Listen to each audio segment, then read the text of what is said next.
Our planet is a wild animal playground.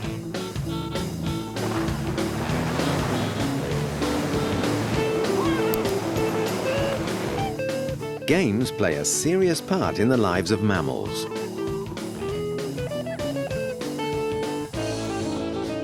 But why do they play? What's the point if games sap their energy and are often deadly?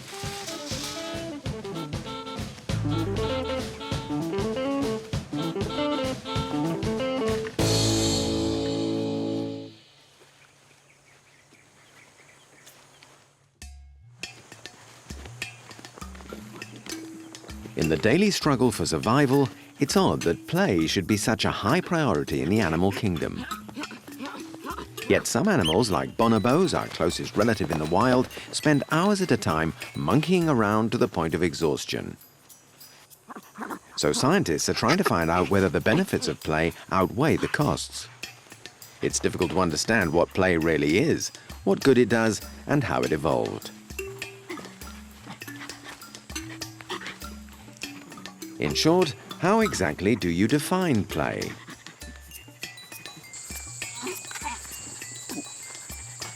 Most scientists agree on one thing. You don't need a reason to play, especially if you're a bonobo in the rich forests of the Democratic Republic of Congo.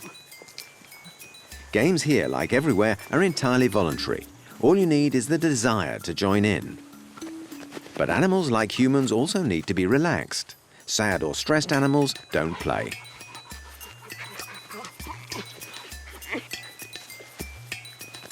It's often obvious when animals are playing. Play fighting, hunting, and play mating are popular games. But it's equally easy to mistake work for play. In marine parks all over the world, animal acrobats look as if they're having a ball as they practice jumps and somersaults for much of the day. But their behavior here is neither spontaneous nor voluntary. They're training hard to entertain others. Handlers put them through their paces. John Kershaw, curator of Marineland in the south of France, is careful to distinguish work from play. You have to be very careful interpreting what you see here. You can't just say that the animals are constantly playing. These animals also need certain constraints in their lives. They have constraints in the wild, and they need to have problems to solve and to feel good about finding solutions. So what we call games for these animals are in fact serious problems. They have to work around a problem to understand what we want out of them. So the game is no longer a game. We give the animals constraints for their own satisfaction.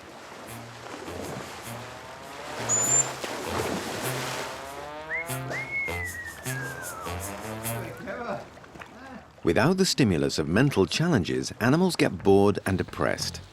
Although these dolphins clearly enjoy their job, real play is spontaneous.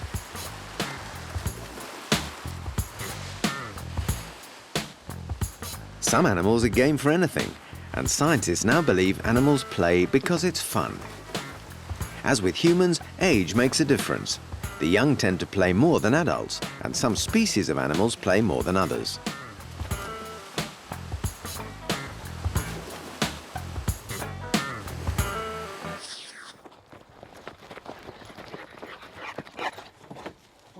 For decades, Mark Beckhoff, a biologist at the University of Colorado, has studied who the real players are in the animal kingdom.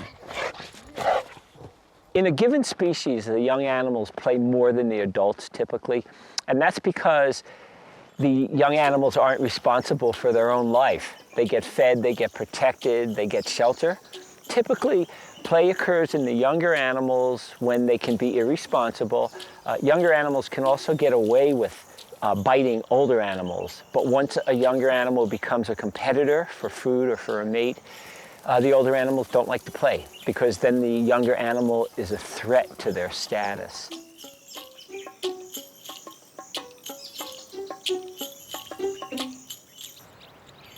The fun begins soon after birth. Some animals can't wait to get out there. Only a few days or even a few hours old, they're already biting, scratching, and rolling about with abandon. Up until now, scientists believed infant games were essential for learning skills like hunting, fighting, and mating.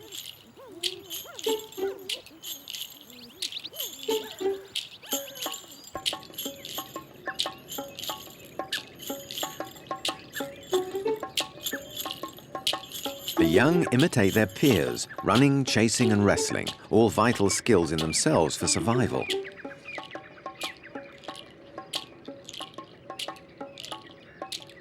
Today, the theory that the animal playground acts as a classroom has fallen out of favor. Scientists now think the benefits of play are far more subtle and immediate.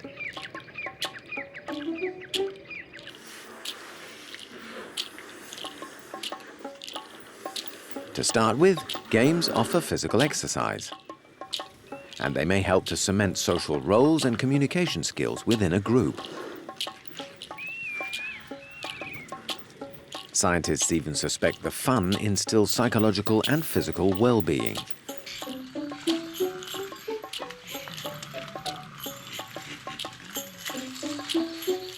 Play could also prepare young animals for taking risks and dealing with unexpected situations. Not a formal apprenticeship so much as a quick prep.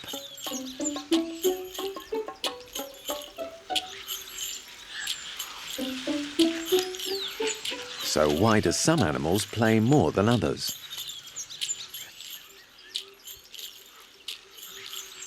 Dr. Gordon Bertrand at the University of Tennessee has a theory about which animals are game. He calls it the surplus resource theory. Well, surplus resource theory is a sort of an idea I came up with to try to explain why some animals play and the context in which animals play. So the idea is this, that play is found in animals when times are good. So we know that animals where they have a lot of nutritious food and resources are abundant in the wild or in captivity play more than animals that do not have sufficient food, or they're spending all their time finding food. If you are spending all your time doing things that you need to for survival, then you're not going to have the time resources to engage in something that seems to be, for the moment, not really serious or valuable.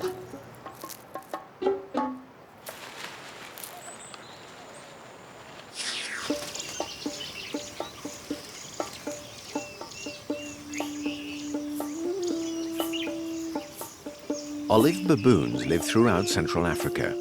They fit right into Dr. Bertrand's theory. They feed off grass, leaves, and fruit, with the occasional small animal complementing a mostly vegetarian diet. Food is never a problem with the baboons of Kenya's Masai Mara National Reserve. So they can afford to spend a lot of time sleeping, grooming, and playing. Youngsters have plenty of energy to use up.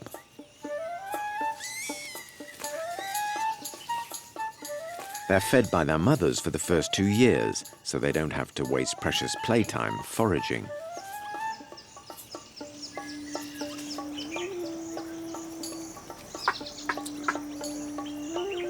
Baby baboons join in the fun a few weeks after birth.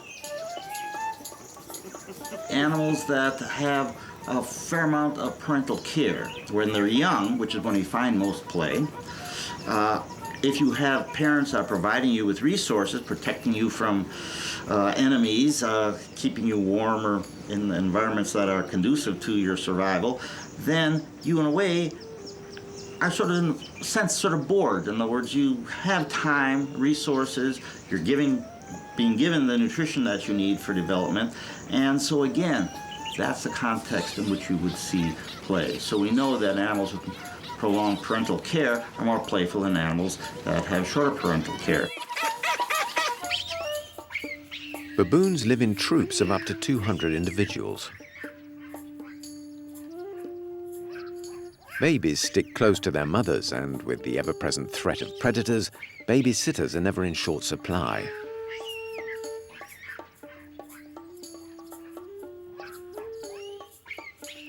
After 2 years' close supervision, adults let go.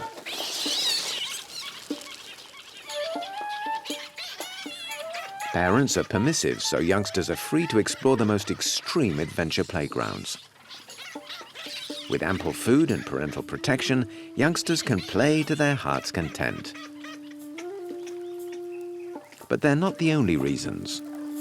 Another factor here is that animals that can do a wide variety of things with their limbs, their faces, their bodies, we see that they play a lot more than animals that are much more limited in the kinds of behaviors that they can perform. So if their normal repertoire involves lots of different activities, typically we find that these animals can rearrange and put those behaviors and those movements in different contexts and practice different things with them, and that seems to be a factor involved in play. So young baboons take full advantage of their physical gifts to muck about.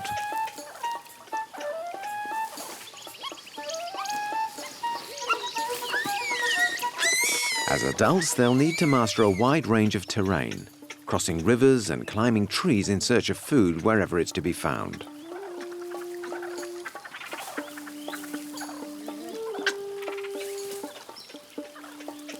Olive baboons spend their first years testing themselves to the full against their environment.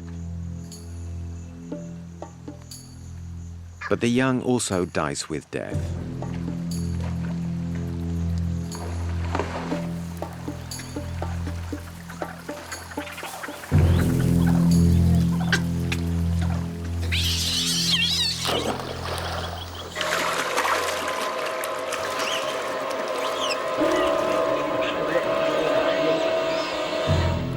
More young animals die playing than practically any other way, even under adult supervision. In spite of being a vital part of their development, games can lead the young astray, both on land and sea.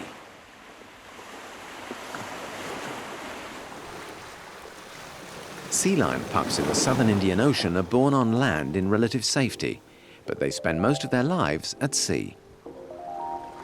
The transition from land to sea marks a perilous watershed for the young.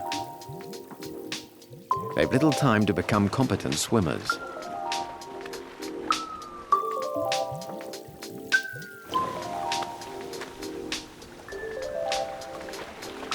Pups pick up basic water skills in the baby pool.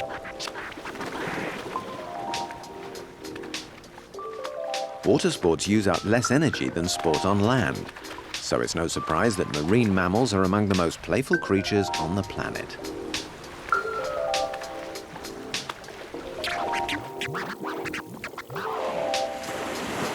After a few months, sea lions are ready to brave the open waters and play in the waves and currents. All good practice. But a maiden dip close to the shore is still risky.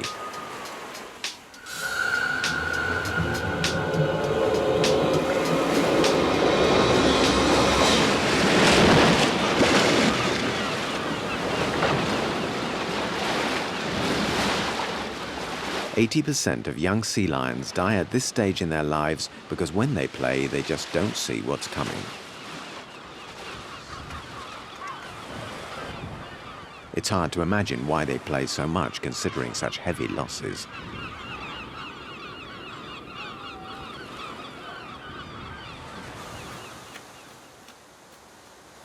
If pups in the wild toy with death, those in captivity are sitting pretty.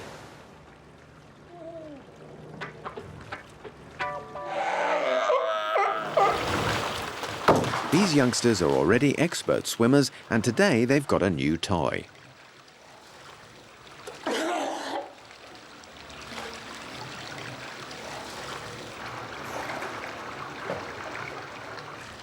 Even an empty plastic canister holds great interest. Mammals in the wild spend up to 10% of their lives playing.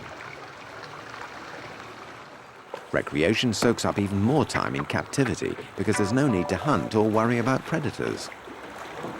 That doesn't stop the sea lions of marine land showing off their natural predatory instincts. For a young animal faced with a strange new object, it will make its approach cautiously, and once it's seen that the object isn't dangerous, it'll start to play with it. In the case of a sea lion, the games will be related to hunting. In other words, it'll try and kill the canister, bring it back, and dominate it.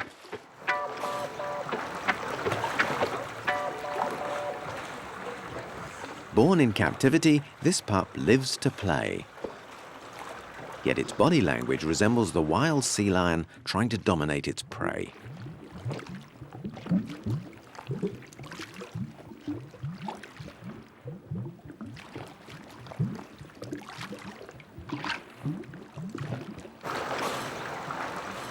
In captivity, the young seal has time and energy to try out different techniques to get a handle on something completely inedible.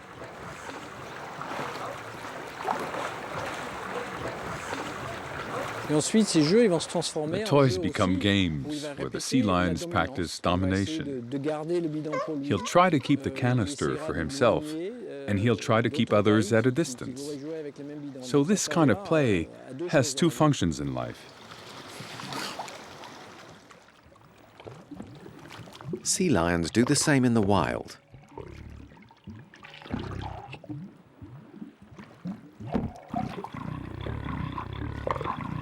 Other marine mammals share a passion for play, but not in the same way.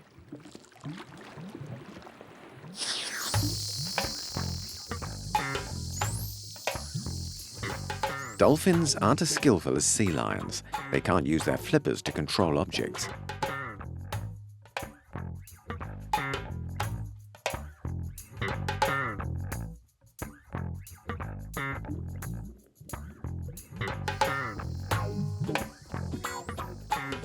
A sea snake is hardly worth eating, but it is worth teasing.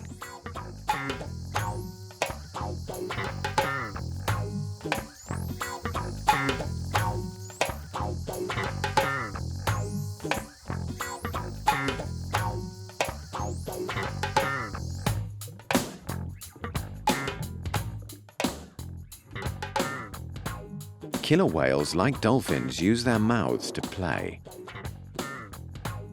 Tugging seaweed provides light entertainment.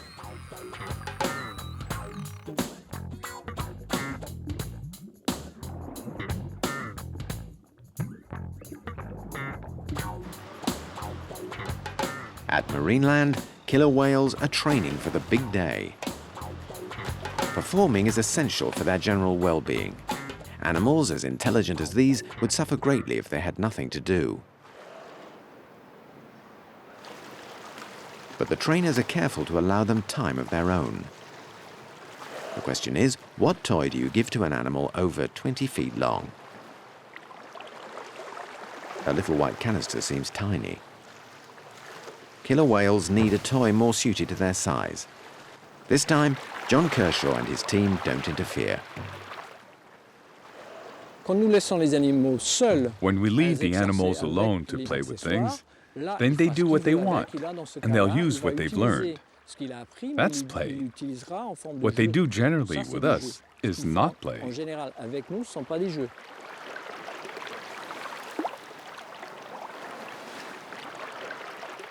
Left to their own devices, the whales prove far less ambitious, even dull.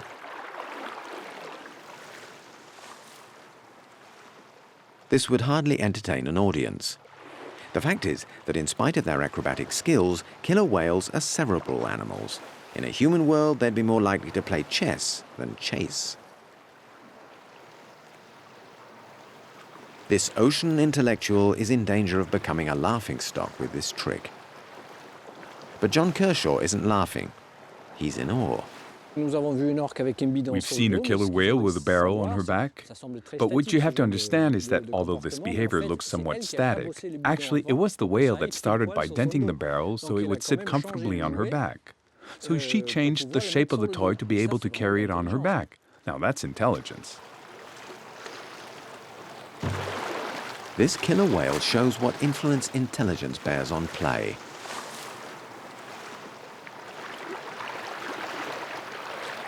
So does brain power separate the players from the spectators?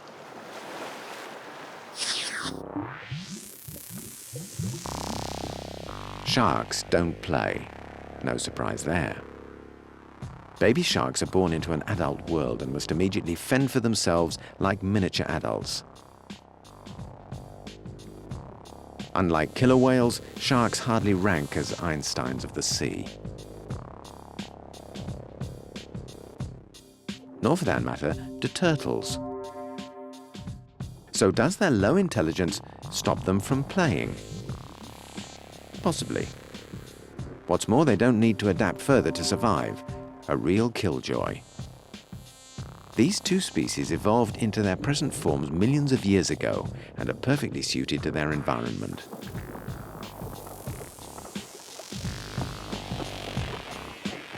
Predator and prey live and die at either end of a food chain that hasn't changed for millennia.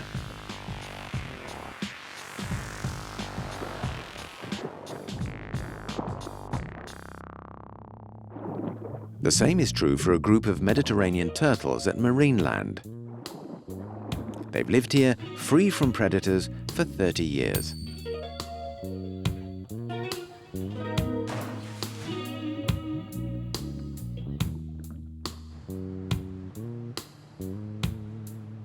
And their interest in the new toy is somewhat underwhelming.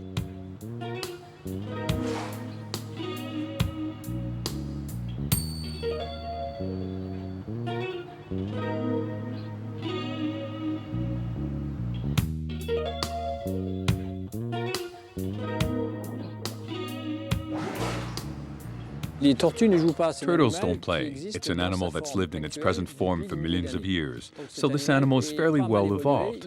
It won't change much more, and it doesn't use much brain either. It survives on instinct and eats what it's always eaten. This animal won't adapt further. It's not very intelligent, and so this kind of animal won't play.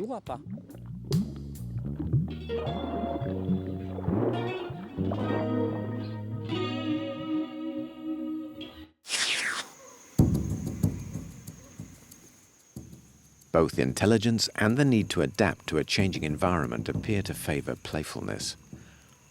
Most mammals work constantly to find new ways of surviving, and games seem to create solutions.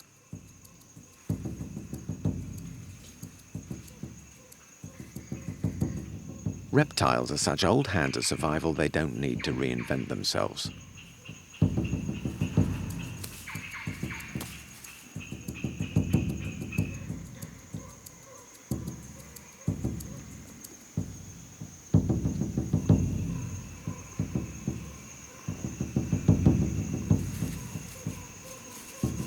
Dr. Bertrand also thinks reptiles are not physically cut out for play in the first place. So one of the reasons that we do not see play as much in reptiles and other, quote, cold-blooded animals is that they do not have the metabolic muscular capacity to engage in vigorous activity for long periods of time. So something like an iguana or the monitor lizard can really move fast if they have to avoid a predator or to chase down a prey item, but they tire very easily because their metabolic system cannot process oxygen through breathing and circulation the same way that mammals can. So they are not capable of sustained vigorous activity, which is one of the hallmarks of play.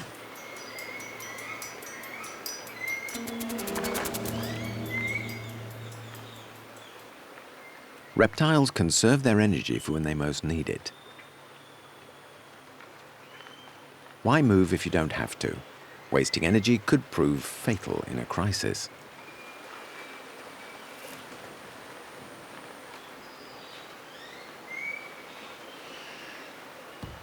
For years, scientists put all reptiles squarely in the non-player camp. But when Dr. Bertrand applied his surplus resource theory, he found an interesting exception.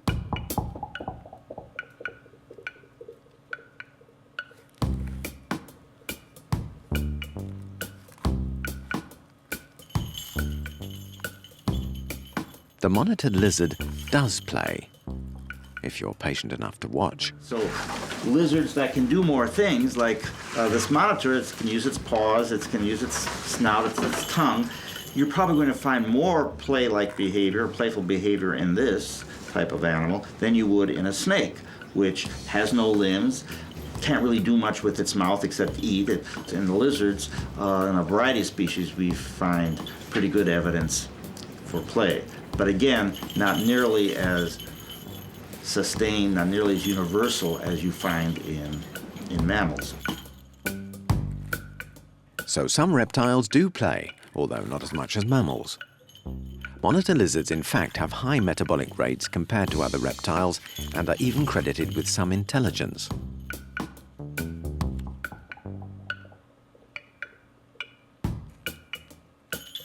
Another feather in their cap is their tendency to hunt actively rather than wait for prey to come to them. So there's value in a game even for a lazy old lizard, as long as it doesn't run into overtime.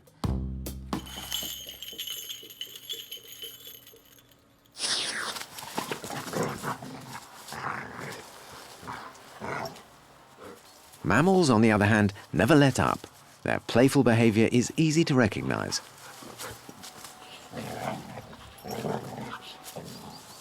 But there's more to their games than meets the eye.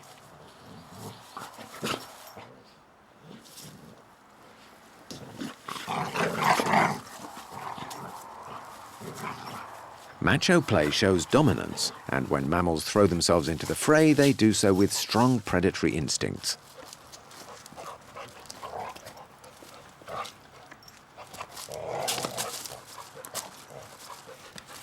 Their games amount to more than just physical movement.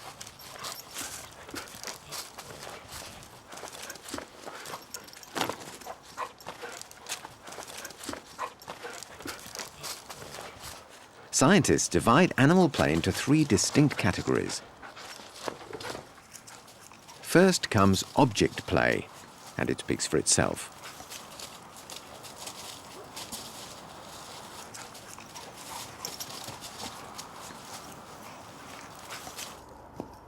Locomotor play involves running and jumping, usually alone. And social play calls for a partner.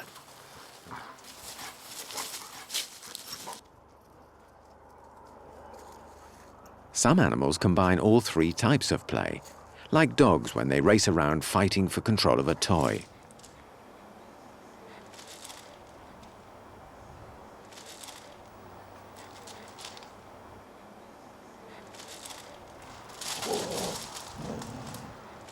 So what rules govern these games?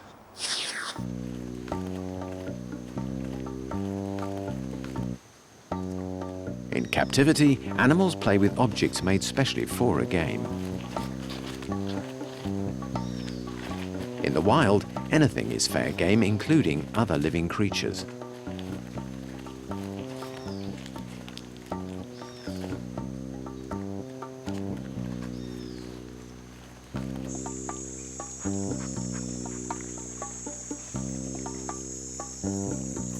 Predators are naturals when it comes to object play. They stalk, manipulate, and explore anything that's new.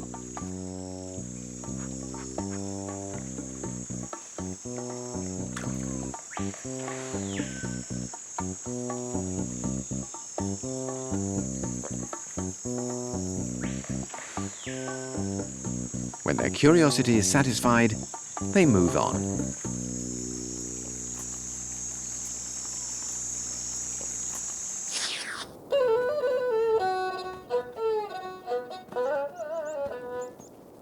Hoofed animals are locomotor players, running, bucking, and leaping about in short, unpredictable bursts.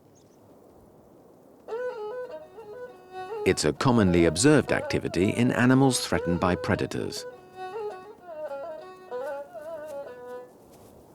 Domestic cows on a ranch in Colorado may not face many threats, but they're born with the same instincts as their cousins in the wild. Scientists think locomotor play may help animals develop specific muscle groups, and in the open African savannas, that can mean the difference between life and death. Barely out of its mother's womb, this calf must be up and running as quickly as possible.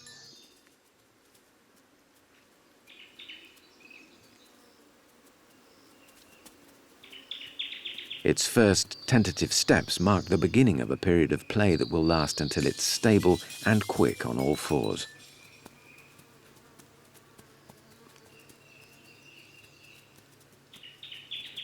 Without the benefit of play, a wild calf out here stands little chance.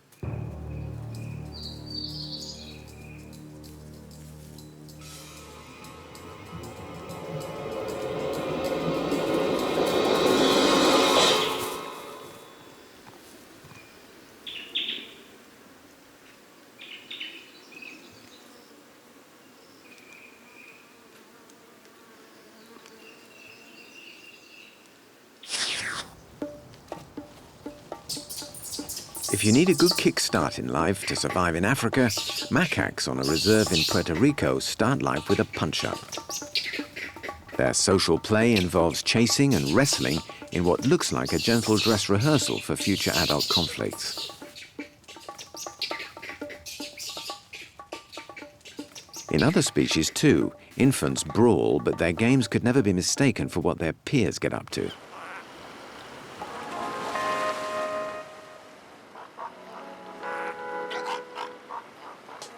When young elephant seals play on the Crozet Islands in the southern Indian Ocean, they mimic the behavior of adult males.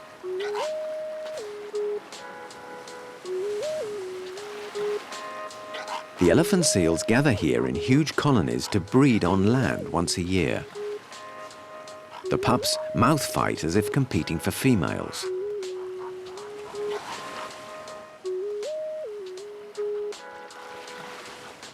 But the stakes are low compared to the ferocious rivalries of adults.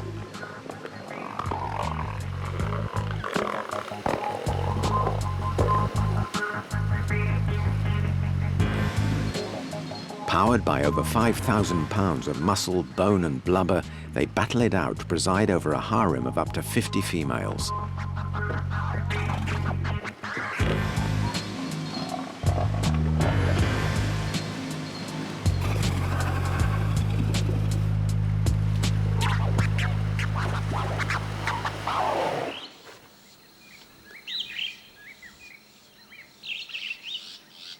In Uganda, male cob antelopes partake in similar duels.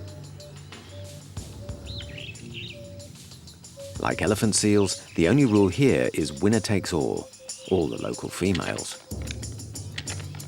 The urge to win is driven by the urge to father offspring, so this is no game.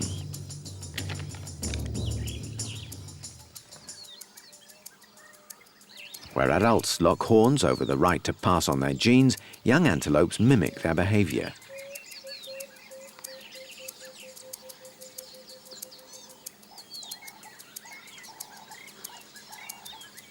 But even with young animals, there's always a risk of getting hurt if a game turns ugly.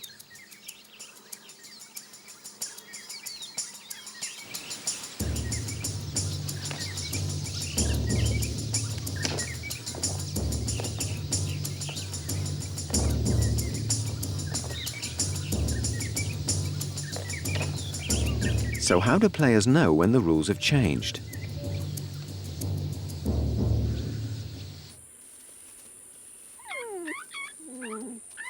Scientists believe that some animals do communicate their intentions, like these wolves in Abyssinia.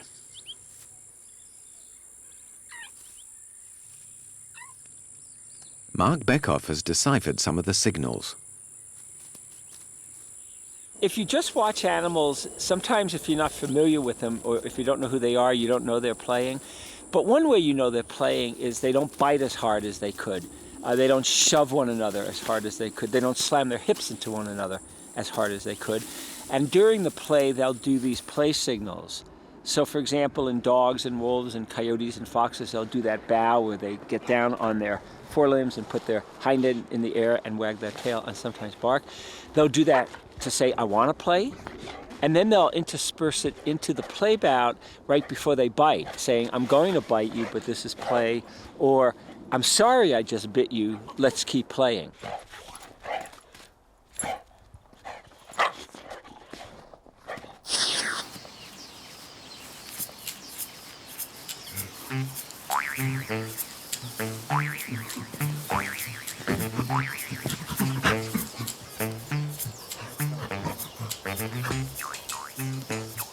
Chimpanzees have their own protocol which keeps play clean.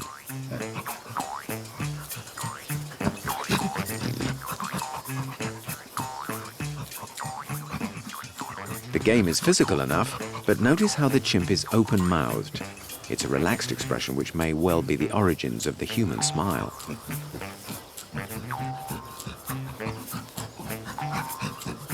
This play face shows that however tough the going gets, intentions are honorable.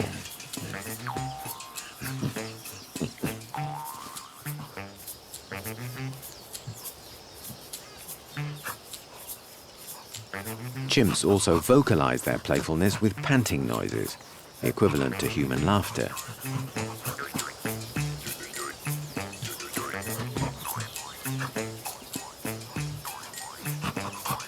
Humans laugh most when they talk. Chimpanzees laugh during physical contact and when they tickle each other.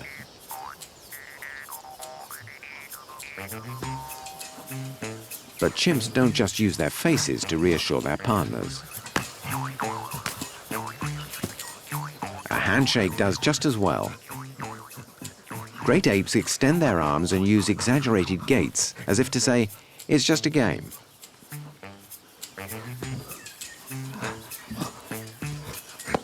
During a brawl, they lightly gnaw hands and feet. Chimpanzees are highly social animals and their games reflect this. But social play is not restricted to animals that live in large groups.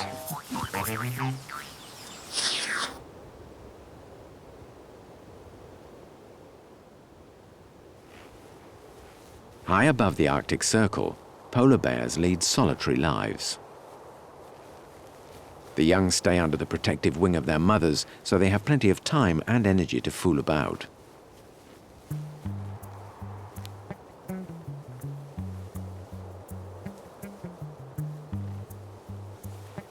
The choice of toys may be limited in this playground, but that doesn't discourage the bears.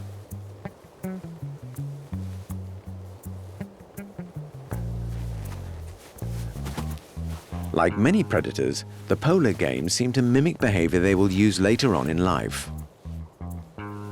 But age doesn't spoil a bear's appetite for fun.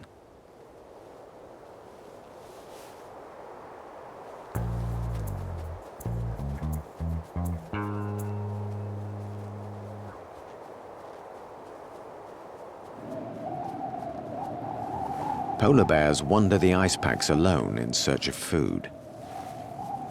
Most of the time they stay out of each other's way, but when they cross, they often make the most of the company.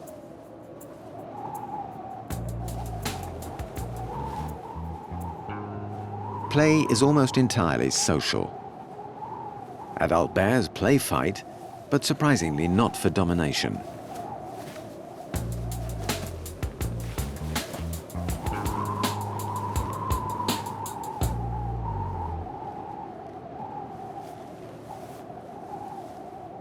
Gordon Burkhardt points to a paradox in the behavior of polar bears. Bears are really interesting because people have argued in the past that social play should be related to their complex social organization. The problem is that bears, except for the mother or offspring bond, are not very social animals. They do not have a complex social organization. Yet they are some of the most playful animals on the planet.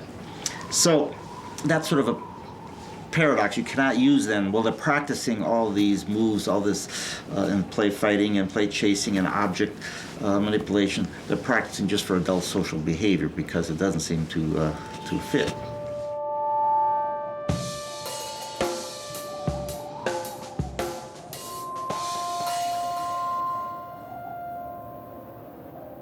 If polar games have nothing to do with the bear's social life, why do they play? They certainly get a good physical workout and probably enjoy the mental stimulation.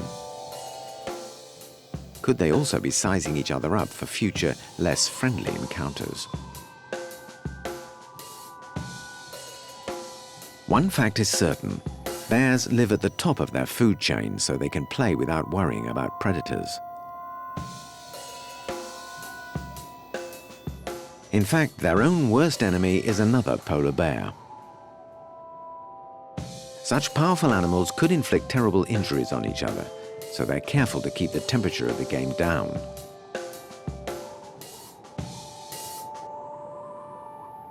Dominant bears deliberately hold back, something scientists call self-handicapping.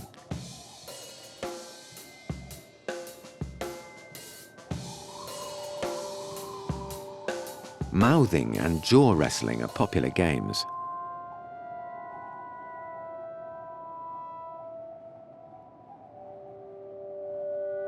Those that play too rough are always the last to be chosen as play partners.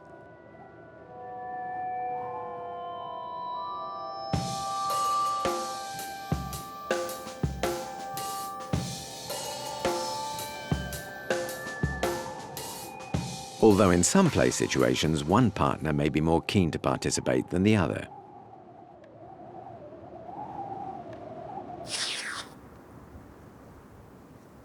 At the opposite end of the Earth, another awesome predator also knows how to play with kid gloves.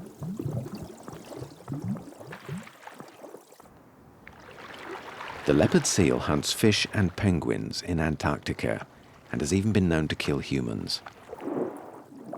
Up to 12 feet long and armed with a mean set of jaws, these animals make short shrift of their prey.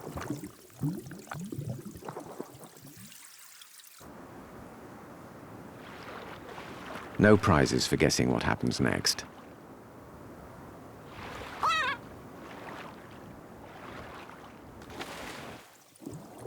The penguin has no chance of escape.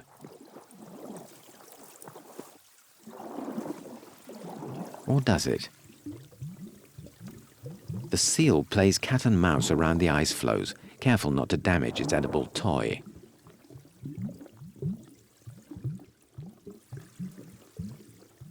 To prolong a one-sided game, the seal takes self-handicapping to new heights.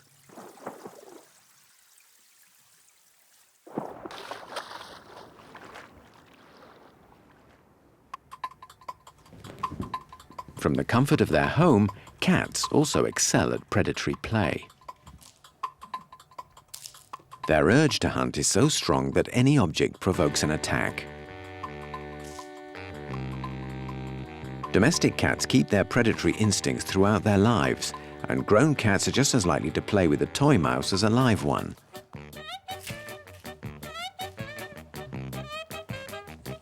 Such simple observations spike the old theory that play helps animals hone specific skills for adult life. Scientists like Dr. Bertrand discount any link.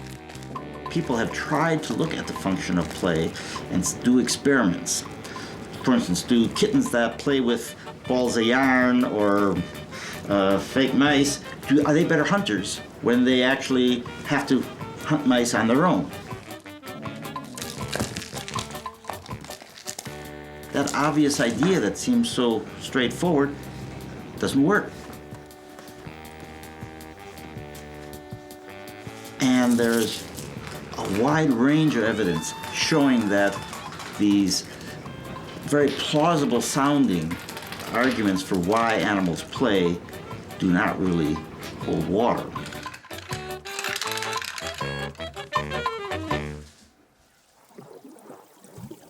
The experts are convinced that animal play does serve a purpose, even though it may not be formal training for the future. So why do animals in captivity, as well as in the wild, play with their prey? This idea that animals may capture a prey item and then release it and capture it again and so on, that's a game. It's something that we can very much empathize with as sort of doing. You want to keep the game going. They may be enjoying the chase, enjoying the game, and they're not really hungry. They're not really doing it because they want to kill or that animal at that moment. But this is a way of keeping the engagement going. The seal is content to call it a day. Only scientists are left to wonder why. The adult seal is already a skilled hunter. He hardly needs practice. So the game would seem to be a waste of time and energy, not something Mother Nature would recommend. But Mark Beckhoff does. Up until about 20 years ago, people thought play was a waste of time, energy, but it's not. It's very important because when animals play, they socialize with one another, they get physical exercise like aerobic and anaerobic exercise, and they also train their cognitive skills, they train their locomotor skills. So play's not a waste of time at all. Play's actually very important for development.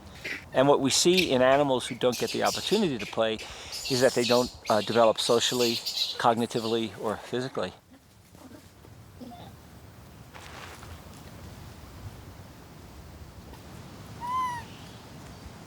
Although the study of animal play has become widely respected, the subject continues to frustrate scientists. The function of play defies easy definition, although it does seem to be good for animals, even vital to their long-term well-being.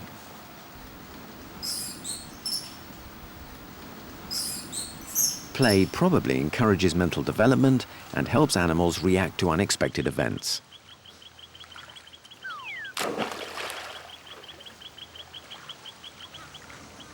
But aren't scientists overlooking a much simpler explanation for animal play? I think one real cause of play, and it might be a function of play, is to have fun. I mean, there's no doubt in my mind that dogs and cats and some birds and wolves and chimpanzees love to play, and I think it's the positive reinforcement they get. They love to play, they enjoy it, so they play more. And evolutionarily, there's no reason to think that something that's fun won't be kept in the behavioral repertoire.